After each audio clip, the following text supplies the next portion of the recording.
நம்ம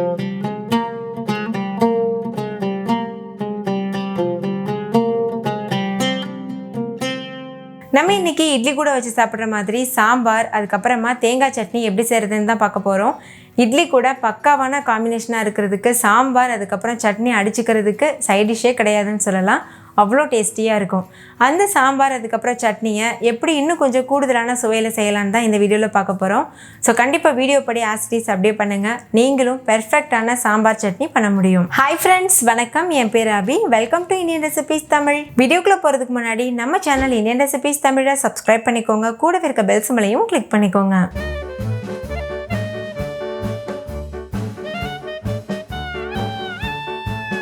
ஃபஸ்ட் இந்த ரெசிபி பண்ணுறதுக்கு ஒரு குக்கரில் 1/2 கப் அளவுக்கு துவரம்பருப்பு எடுத்து நல்லா வாஷ் பண்ணிவிட்டு அதுக்கப்புறமா 1/2 மணி நேரம் ஊற வச்சுட்டு இது போல் சேர்த்துக்கோங்க. சேர்த்துட்டு 1 கப் அளவுக்கு தண்ணி சேர்த்துக்கோங்க. இது கூடவே ஒரு பெரிய சைஸ் வெங்காயத்தை இது போல் கட் பண்ணி சேர்த்துக்கோங்க. ஒரு பெரிய சைஸ் தக்காளியையும் கட் பண்ணிவிட்டு சேர்த்துக்கோங்க. 1/4 டீஸ்பூன் பெருங்காயத்தூள் சேர்த்துக்கோங்க. 1/2 டீஸ்பூன் மஞ்சள் தூள், 1/2 டீஸ்பூன் உப்பு, இதெல்லாம் சேர்த்துட்டு நல்லா மிக்ஸ் பண்ணிடுங்க. நல்லா மிக்ஸ் பண்ணிவிட்டு மூடி போட்டு மூடிட்டு ஹை ஃப்ளேமில் வச்சு ஒரு 4 விசில் வச்சுக்கோங்க. 4 விசில் வந்ததுக்கப்புறம் ஸ்டவ் ஆஃப் பண்ணிடுங்க. இப்போ நம்ம ஒரு மசாலா ரெடி பண்ண போகிறோம். அதுக்கு ஒரு கடாய் சூடுபடுத்திக்கோங்க. ஒரு கைப்பிடி அளவு மிளகாய் சேர்த்துக்கோங்க. இது ஒரு 6-7 மிளகாய் இருக்கும். நான் யூஸ் பண்ணியிருக்கிறது காஷ்மீரி மிளகாய், நீங்கள் நார்மல் மிளகாய் கூட யூஸ் பண்ணலாம். கூடவே ஒரு கொத்து கருவேப்பிலை சேர்த்துக்கோங்க. இது கூட மல்லி விதை சேர்த்துக்கோங்க. 2 டீஸ்பூன் மல்லி விதை சேர்த்துக்கோங்க. அடுத்து இதில் 1 டீஸ்பூன் சீரகம், 1/2 டீஸ்பூன் மிளகு, 1/4 டீஸ்பூன் வெந்தயம், இதெல்லாம் சேர்த்துட்டு ஸ்டவ்வை லோ ஃப்ளேமில் வச்சுட்டு இது நல்லா வறுத்துக்கோங்க. ஓரளவு வறுபட்டதுக்கப்புறமா இது கூட 2 டீஸ்பூன் கடலைப்பருப்பு சேர்த்துக்கோங்க. கூடவே ஒரு சின்ன துண்டு பட்டை, 2 டீஸ்பூன் பச்சரிசி சேர்த்துக்கோங்க. நீங்கள் பச்சரிசிக்கு பதிலாக எந்த அரிசி வேணாலும் கூட யூஸ் பண்ணிக்கலாம். சேர்த்துட்டு ஸ்டவ்வை லோ ஃப்ளேமில் வச்சுட்டு இதை நல்லா வறுத்துக்கோங்க. ஒரு 1-2 நிமிஷத்துக்கு நல்லா வறுத்துக்கோங்க.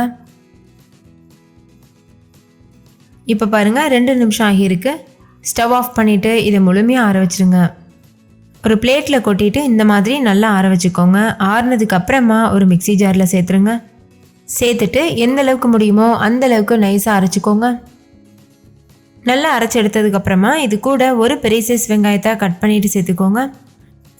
இது கூடவே ஒரு கைப்பிடி அளவு தேங்காய் சேர்த்துக்கோங்க. தேங்காவை இந்த மாதிரி கட் பண்ணிவிட்டு ஒரு 4 சின்ன பீஸ் சேர்த்தா கூட போதும். இப்போ இதையும் நல்லா அரைச்சிக்கோங்க. பாருங்கள், இந்த மாதிரி ஒரு கொரகொரப்பான தன்மையில் அரைச்சதுக்கப்புறமா இது கூட தேவையான அளவு தண்ணி சேர்த்துட்டு ஃபைன் பேஸ்ட்டாக அரைச்சி எடுத்துக்கோங்க. ஸ்டார்டிங்கில் தண்ணி சேர்க்கக்கூடாது. அரைப்பட்டதுக்கப்புறமா தான் தண்ணி சேர்த்து அரைக்கணும். அப்போ தான் இந்த அளவுக்கு நல்ல ஃபைன் பேஸ்ட்டு கிடைக்கும். இன்னொரு பக்கம் 4 விசில் வந்துருச்சு. ப்ரெஷரும் தானாக ரிலீஸ் ஆகியிருக்கு. பருப்பு நல்லா மலர்ந்து வெந்து வந்திருக்கு.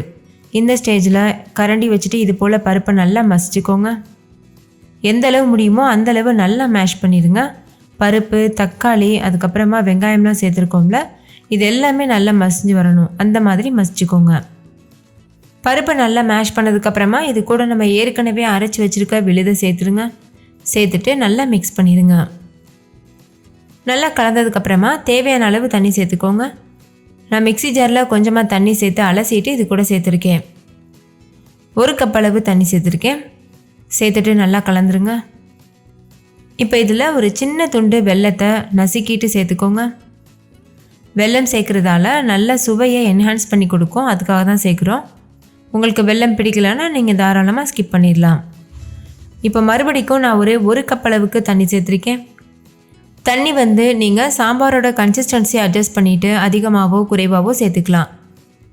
இப்போ ஸ்டவ்வில் வச்சுட்டு ஹை ஃப்ளேமில் வச்சுட்டு ஒரு 5 நிமிஷத்துக்கு நல்லா கொதிக்க வச்சுக்கோங்க. அந்த மசாலாவோட பச்சை வாசனைலாம் போகிற வரைக்கும் நல்லா கொதிக்க வச்சுட்டு அதுக்கப்புறமா நம்ம சர்வ் பண்ணலாம். இப்போ பாருங்கள், சாம்பார் நல்லா கொதிச்சிருச்சு. அதே மாதிரி நம்ம சேர்த்துருந்த பொருட்களோட பச்சை வாசனைலாம் போயிட்டு கிரேவியோட கன்சிஸ்டன்சியும் ரொம்பவே அருமையாக இருக்குது. நம்ம ஹோட்டல்ஸ்லாம் சாப்பிடுவோம்ல, அந்த கன்சிஸ்டன்சியில் இருக்குது. இப்போ இந்த ஸ்டேஜில் ஸ்டவ் ஆஃப் பண்ணிவிட்டு ஒரு கைப்பிடி அளவுக்கு கொத்தமல்லி இலைகளை கட் பண்ணிவிட்டு தூவிடுங்க. சேர்த்துட்டு நல்லா மிக்ஸ் பண்ணிடுங்க. ஃபைனலாக இதில் தாளிதம் சேர்க்கணும். அதுக்கு 2 டீஸ்பூன் எண்ணெயில் கடுகு, சீரகம், உளுத்தம்பருப்பு, பெருங்காயத்தூள், கருவேப்பிலை, வரமிளகாய் இதெல்லாம் சேர்த்துட்டு நல்ல தாளிதம் புரிஞ்சு வந்ததுக்கப்புறமா இந்த மாதிரி இந்த சாம்பார் கூட சேர்த்துருங்க. சேர்த்துட்டு நல்லா மிக்ஸ் பண்ணிடுங்க. அவ்வளோதான், ஹோட்டல் ஸ்டைல் சாம்பார் கம கமன்னு ரொம்பவே ருசியாக தயாராக இருக்குது. இப்போ நம்ம இதை இட்லி கூட வச்சு சர்வ் பண்ணிடலாம். அடுத்து நம்ம ஹோட்டல் ஸ்டைல் தேங்காய் சட்னி ரெடி பண்ணிடலாம். 2 டேபிள் ஸ்பூன் அளவு கடலைப்பருப்பை சுடு தண்ணியில் அரை மணி நேரம் ஊற வச்சு எடுத்திருக்கேன். அந்த கடலைப்பருப்பை நம்ம மிக்ஸி ஜாரில் சேர்த்துக்கலாம். இது சேர்த்து பண்ணும்போது நல்ல ஒரு சூப்பரான டெக்ஸ்சர் கிடைக்கும். ஒரு அரை மூடி தேங்காவை சின்ன சின்ன பற்களாக துண்டு போட்டுட்டு இது போல் சேர்த்துக்கோங்க. நீங்கள் தேங்காயை துருவிட்டும் சேர்க்கலாம், அப்படி இல்லைன்னா இந்த மாதிரி கூட சேர்க்கலாம். இது கூடவே 2-3 பச்சை மிளகாய் சேர்த்துக்கோங்க. உங்கள் காரத்துக்கு தகுந்த மாதிரி பச்சை மிளகாயோட அளவை வந்து நீங்கள் குறைச்சிக்கலாம். இது கூட 2-3 கருவேப்பிலை சேர்த்துட்டு 2 டேபிள் ஸ்பூன் அளவுக்கு பொட்டுக்கடலை சேர்த்துக்கோங்க. தேவையான அளவு உப்பு சேர்த்துக்கோங்க. கூடவே நான் சொன்ன 2வது சீக்ரெட்டான இன்க்ரீடியன்ட் இந்த சர்க்கரை, 1 டீஸ்பூன் சர்க்கரை சேர்த்துக்கோங்க. இப்போ இது கூட 2-3 பல் பூண்டு சேர்த்துக்கோங்க. நான் வந்து தோலோடு சேர்த்துருக்கேன். கூடவே 2 சின்ன சைஸ் துண்டு வந்து இஞ்சி சேர்த்துக்கோங்க. உங்களுக்கு தேவைப்பட்டதுன்னா நீங்கள் ஒரு சின்ன துண்டு புளி கூட வச்சு அரைக்கலாம். நான் வந்து புளி வைக்கலை. தேவையான அளவு தண்ணி சேர்த்துட்டு இதை நல்லா வந்து நைஸாக அரைச்சி எடுத்துக்கோங்க. இதோட டெக்ஸ்சர் பாருங்கள் எவ்வளோ பெர்ஃபெக்டாக இருக்குது. நம்ம இன்னும் கொஞ்சம் கூட இதில் தண்ணி சேர்த்து நம்ம மிக்ஸ் பண்ணலாம். பவுலில் சேர்த்துட்டு அதுக்கப்புறமா தேவையான அளவு நம்ம தண்ணி சேர்த்துக்கலாம். இல்லை உங்களுக்கு கெட்டி சட்னி பிடிக்கும்னா இப்படியே கூட நீங்கள் தாளிச்சிட்டு சர்வ் பண்ணலாம். இந்த 2 இன்க்ரீடியண்ட்டும் சேர்த்து கண்டிப்பாக செஞ்சு பாருங்கள், பெர்ஃபெக்டாக வரும். இப்போது மிக்ஸி ஜாரில் கொஞ்சமாக தண்ணி சேர்த்துட்டு லேசாக அலசிட்டு அந்த தேங்காய் சட்னியோட சேர்த்துருக்கேன். இப்போ ஒரு தடுக்கா பேன் வச்சுக்கோங்க. அதில் 1 டீஸ்பூன் எண்ணெய் சேர்த்துக்கோங்க. எண்ணெய் சூடானதும் 1 டீஸ்பூன் கடுகு சேர்த்துக்கோங்க.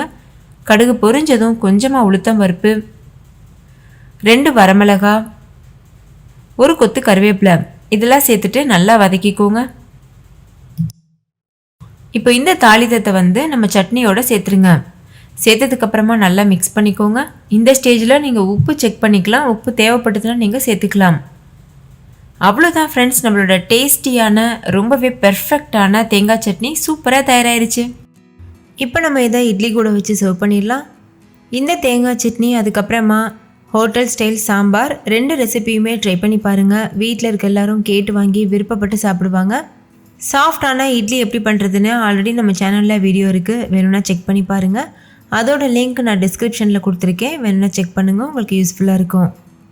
இந்த சாம்பார் நம்ம ஃப்ரெஷ்ஷாக மசாலா அரைச்சி பண்ணியிருக்கோம். ஸோ டேஸ்ட் வந்து ரொம்பவே அட்டகாசமாக இருக்கும். ஸோ இதுக்கு நீங்கள் வேறு எதுவும் சாம்பார் பவுடர் சேர்க்கணும்லாம் அவசியம் இல்லை, இந்த ஃப்ரெஷ்ஷான மசாலாவே போதும். ஓகே, நீங்களும் கண்டிப்பாக ட்ரை பண்ணுங்கள். ஓகே ஃப்ரெண்ட்ஸ், இந்த சாம்பார் சட்னி உங்களுக்கு ரொம்ப பிடிச்சிருந்தா லைக் பண்ணுங்கள், உங்கள் ஃப்ரெண்ட்ஸ் கூட ஷேர் பண்ணுங்கள். நீங்களும் வீட்டில் செஞ்சு பார்த்துட்டு டேஸ்ட் எப்படி இருந்ததுன்னு கமெண்ட்டில் சொல்லுங்கள். தேங்க்யூ, பாய்.